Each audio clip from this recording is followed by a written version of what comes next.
안녕하세요. 새딸아빠 전소장입니다. 영상 시청하시기 전에 좋아요 한번 부탁드리겠습니다. 배달 가고 있습니다.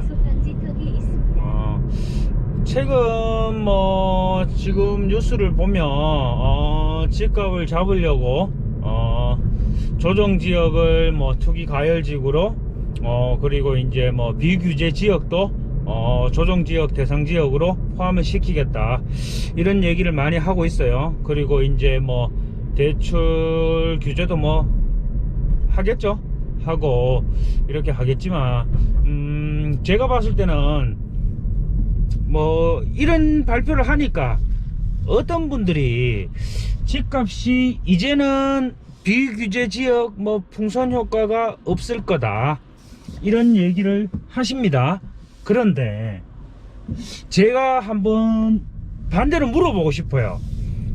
서울이 이제까지 집값이 올랐죠, 그죠? 서울의 집값이 올랐는 걸로 알고 있습니다. 그런데 서울의 집값이 올랐는데 이제까지 서울이 투기지역 투기가열지구 아니었나요? 2년 동안 제가 알기로는 2년 동안 투기지역 투기가열지구였어요, 서울은. 그런데 서울이 2년 동안 집값이 하나도 안 올랐을까요?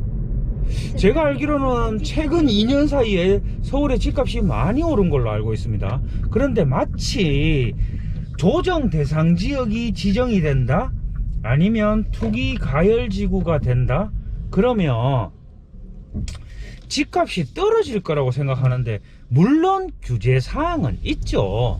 그런데 그거를 지정했다고 하여서 집값이 무조건 떨어지는 거는 아니다.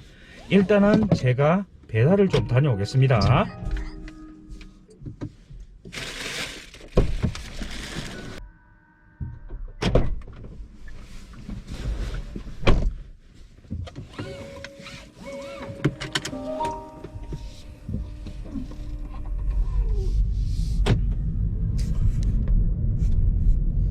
자, 배달을 다녀왔습니다. 여러분들이 한번 생각해 보십시오. 서울이 투기가열지구 투기지역 해가지고 2년 동안 집값이 안 올랐는가? 저는 그렇지는 않다고 생각을 합니다.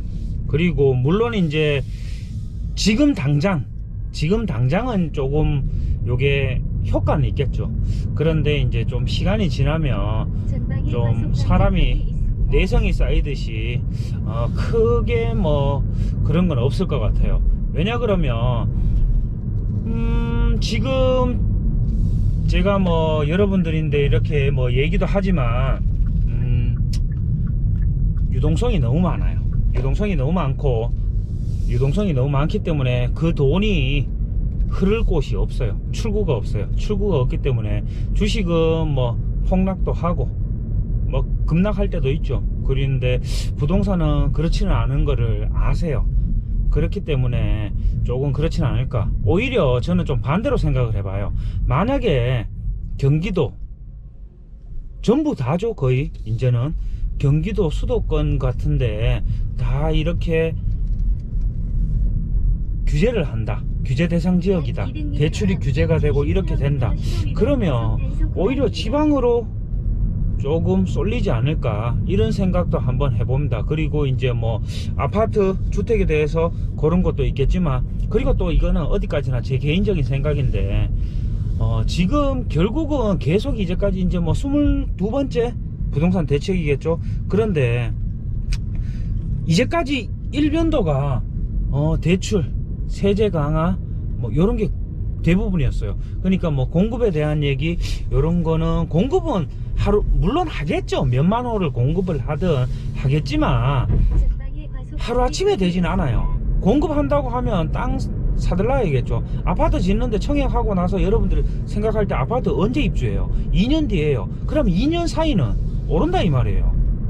근데 2년 사이에 공급이 없어요. 일단은 토지 매입도 안 됐고 아직 다.